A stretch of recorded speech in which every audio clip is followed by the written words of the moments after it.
What's going on, guys? Hope you're good, hope you're well, hope you are excited for today's video.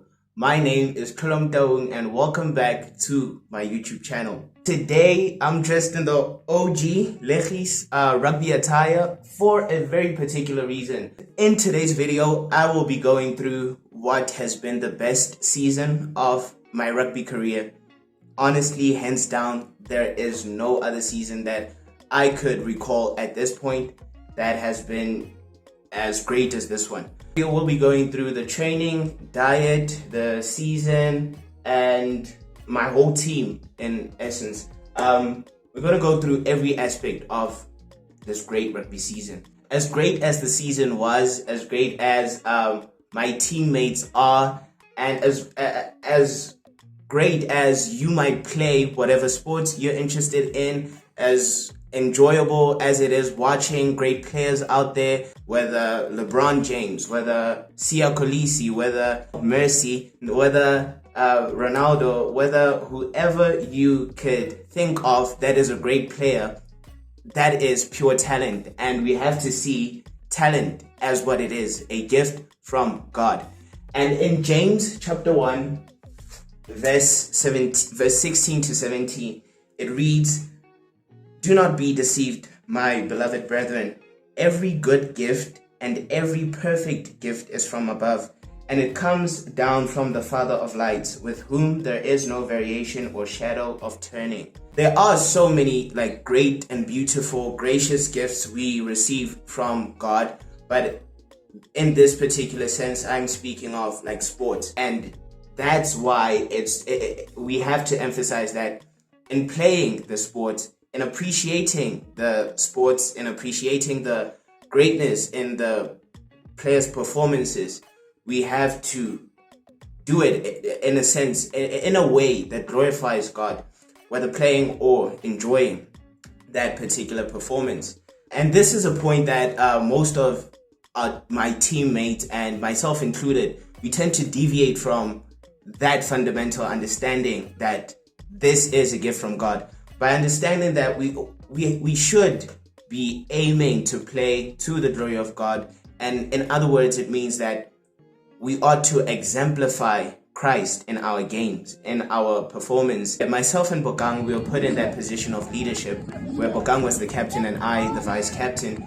So in that, playing to the glory of God in our position should be that we lead the team, not just by words, not just by motivating them, but then that included as well as putting in the work, showing and being the epitome of leadership, of sportsmanship, of teamwork, that when we do it, the team is also encouraged to do likewise. Unity should be reflected, kindness should be reflected, as I said, unity and sportsmanship, teamwork, it should be represented and reflected when we play to the glory of God. Whether we win or we win or lose as a unit, as one team. It's not that after we lose, we start pointing fingers. You did this, you did that. Sure, emotions do boil at the point, and that's why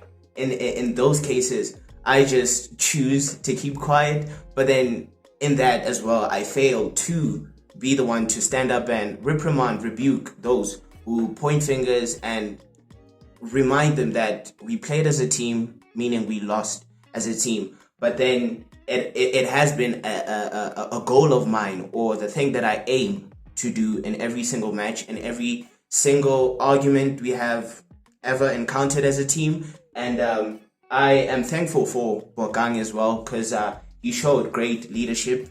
That's exactly what it means to play to the glory of God. So even in the next season, I hope to carry this message. I hope to embody this message and exemplify leadership skills, exemplify teamwork, exemplify unity, kindness, and love, brotherly love, for we are all in this together, playing the very sports we love and the very sports we appreciate, as it is a gift from God. I find 1 Corinthians 10 verse 31 to sort of put an exclamation point on everything that I've just said. Therefore, whether you eat or drink or whatever you do, do all to the glory of God. Now that we have the rudiments settled, we can go further, trying to give you the picture, the view of how exactly I aimed to play the best that I could to the glory of God. So we can't just go into the training room without actually fueling our body with the right foods, nutrients, and all of that. So I try to minimize fats as much as I can when in season. I try to eat as much protein as I can, carbs as much as I can as well. Because in the off season, I don't prioritize carbs that much. I prioritize protein, then secondary carbs, then thirdly, if not last, oils and fats. We trained 4 sessions a week, Monday to Thursday. We only had Fridays and weekends off, and then Monday back to training. So, and that training would take about like 1 hour, 30 minutes or 2 hours.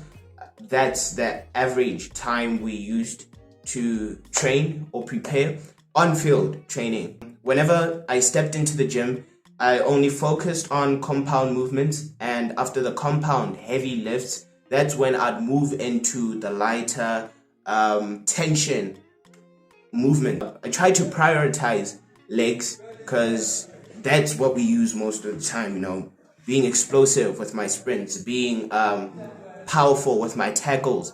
I need powerful legs as well as the back muscles, because in my case, I need to strengthen my back, because that was my biggest fear. If playing during the game and just someone out of nowhere just tackles me from behind and boom, I'm back on the hospital bed with another back muscle torn because of rugby. That was my fear. And thank God that it didn't come to that point. Big props to my teammates. A special word to them. From me, it's the greatest team I've played alongside with. So much skill set, so much dedication to the game, so much talent that ought to be appreciated. Our first game was against Afis, and this was a very, very special game. A very special game. I'll tell you why. But then let's start with the time. The time was, it was on Thursday, 4th of May. We played 4 o'clock. 4 o'clock, that was kickoff. On this particular day, it was when I scored my first try for the team. It's a big thing for me. It's a big, very big thing for me because I'm from injury. Né? So it's as if I'm on that field trying to prove something to the coaches that, my guy, I'm good enough for the team, you know? And it's not that my injury has made me some type weaker or some type, I don't know, but I just felt like I had something to prove that night, and it was such it was a high-paced game. I couldn't get the ball as much as I wanted to, couldn't make play as much as I wanted to. So it was so frustrating in the first half. Approaching sundown, I remember this particular moment. This is the special moment. This is what makes this game special to me. The ball was swinging. They had the ball. We were on defense. And we were on defense. Swinging. And this guy, we applied the pressure. That's what I liked. We applied the pressure, and it just put this guy under pressure. So much pressure that he couldn't think of the obvious. It's dark. The obvious says pop the ball, short passes, in order that we secure or protect the territory that we've gained, the field that we've gained, and all of that. But then the pressure was so much, it got to the guy that he passed a floater. So a floater it's kind of a long pass. It skipped 2 of his teammates that were alongside him, and he just wanted, number 12, catch the ball and just run with it. I knew that he wasn't going to catch the ball. It was a very high ball, so he kind of leaped into the air in order that he might be able to catch the ball. But in him leaping into the air, I could see him looking in my eyes. You do not take your ball off the eyes under No. You keep your eyes on the ball. You do not remove your eyes from the ball under any circumstances. So what are you doing, guy? Looking at me. Look at the ball. So at that point, I just knew that he wasn't going to catch the ball. So applied my pressure. He marked up. The ball was on the floor. Grabbed the ball. I was through.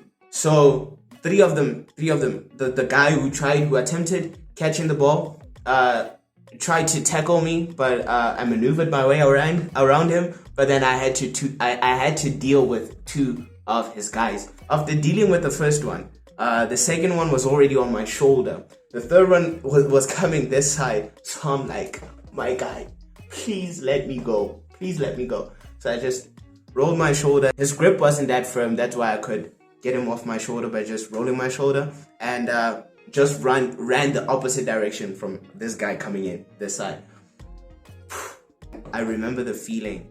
It was so it was euphoric. It was a very euphoric moment. One I hope to remember for the rest of my life. Running down that field, all I could see, as dark as it was them two poles. Just get under them two poles, cool. Run until you get there.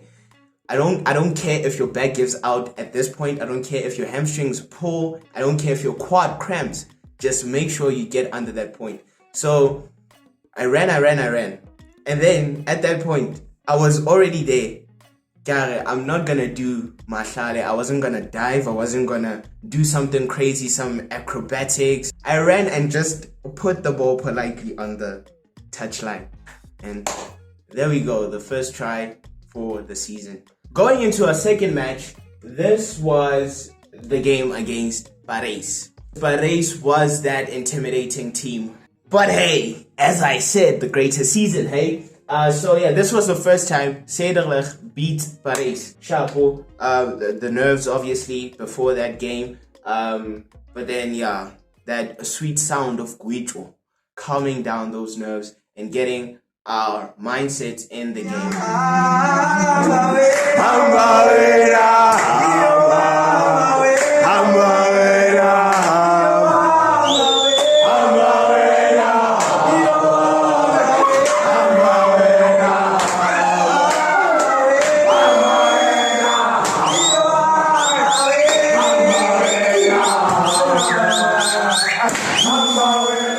That was our prep for every single match, and we've even said if we don't sing, we are going to lose. If we don't get our minds in the game, we are definitely going to lose. That mindset, that mind battle is the greatest challenge, our greatest opponent we need to take care of before stepping on that field. Because if one doesn't have his head in the game, it's going to affect us all. So it's our responsibility as a whole to make sure that each and every teammate of ours is in the same headspace, which is win this game. So yeah, the third match being anchored, once again, we won. So yeah, this match was the match that our coaches were so ready for. It was a personal match for our coaches. So yeah, this is the big story. This is the funny part. Anchor sent through a video, an attempt to kind of intimidate us. Sisa wakaya! Sisa wakaya! We are tata! We are tata! Hocus pocus kilimanyai! Hocus pocus kilimanyai! Suiderlig is not for me! Suiderlig is not for me! I'm sure they were so sure that this video would get us shaking in our boots, but then it was so funny for the guys and I. Looking at this video, we just said they're trying to get in our heads, look at them and whatever. But yeah, it doesn't take away that they play a good game. They are a good team, very strong, very fast, which is something that I didn't expect from Anchor. Yes, a very powerful match. They were powerful in their attacks, in their defense. That's exactly what I expect from Anchor.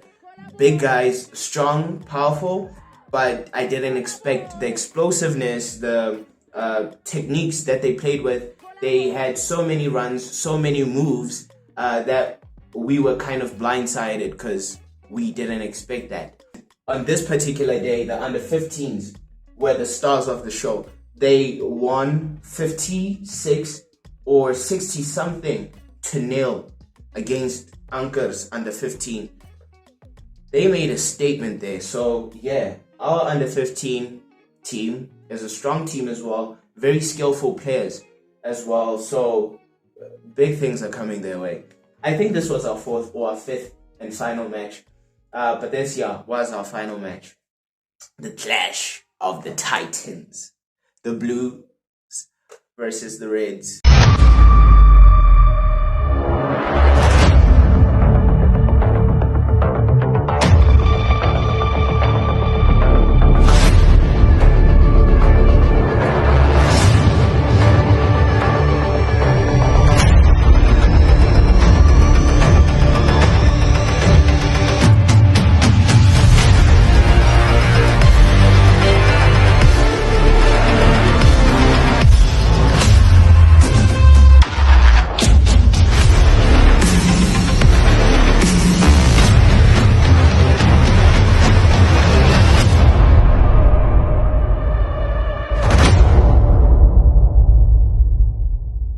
So yeah, on this particular match, I'll put it plainly, we played our hearts out because this match was the one that we as the players were anticipating. We took personal, but Kaale was the better team.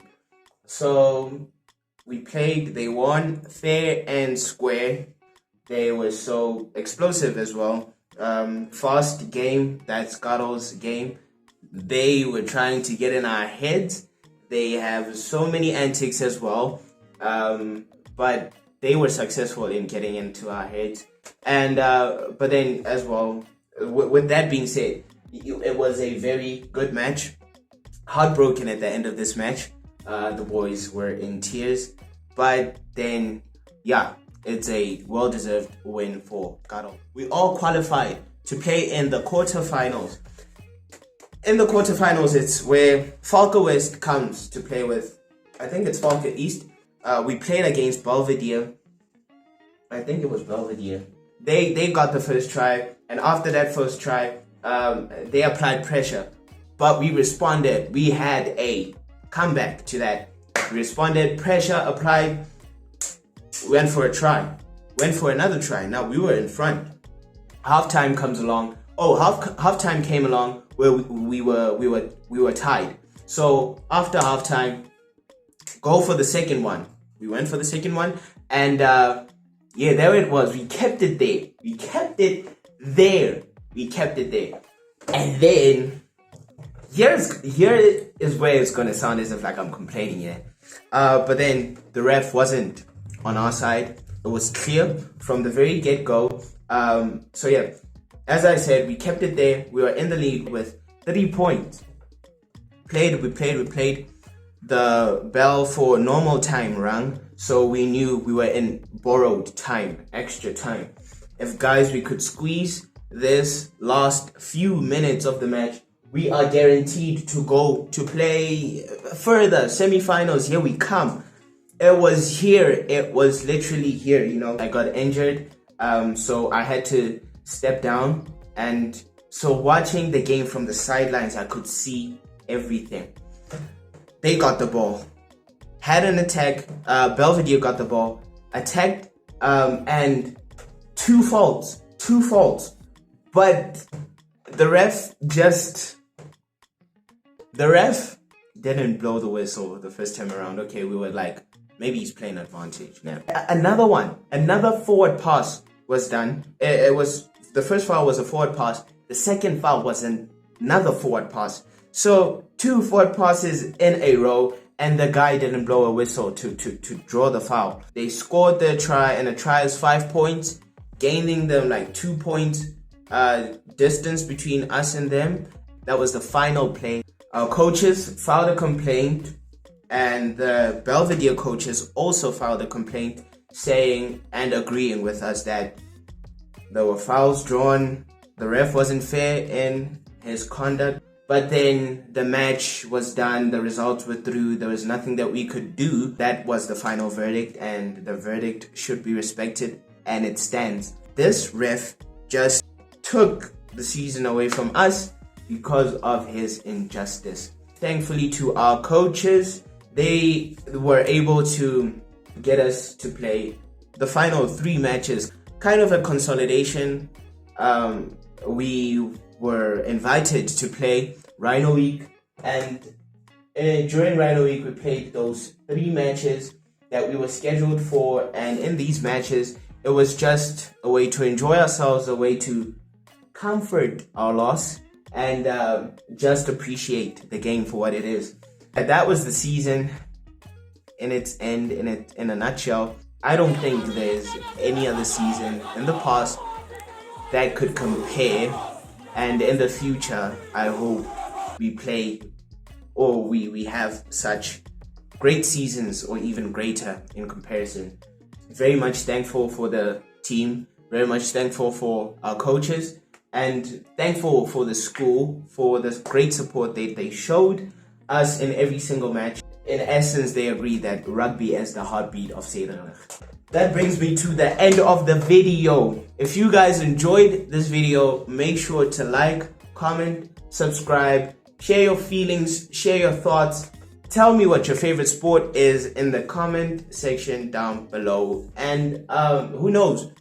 Because I've played so many sports in my previous life. I've played cricket, guys. I've played cricket. Grade 3. And I was good at it, but then not that good to go further with it. I've played soccer. I've loved soccer from a very young age, and it was what I thought would be my all-time favorite sport. But then high school was introduced and rugby came into the picture, and yeah, things happened as the Lord willed it to happen. Put that on a t-shirt. If you don't love soccer, there's something wrong with you. Thank you guys once again, and see you in the next video. Peace.